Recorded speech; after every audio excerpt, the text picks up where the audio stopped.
Известный проповедник Мулло Садриддин приговорен к 12 годам лишения свободы по обвинению в участии в исламском движении Джамоати Таблиг.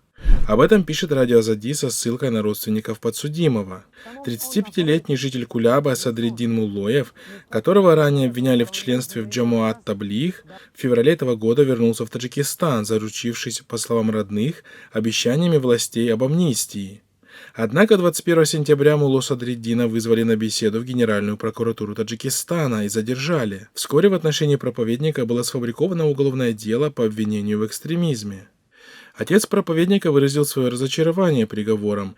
В последнем слове мой сын напомнил, что власти уговаривали его вернуться на родину и обещали амнистировать. Он также напомнил, что воспитывает несовершеннолетних детей, но судья приговорил его к 12 годам колонии, сказал Хайриддин Муллоев.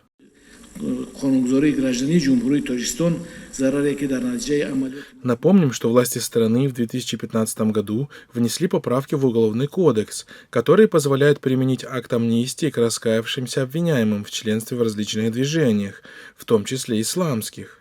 Однако некоторые, так называемые раскаявшиеся, были арестованы властями по приезду в страну, несмотря на гарантии безопасности и обещания амнистии.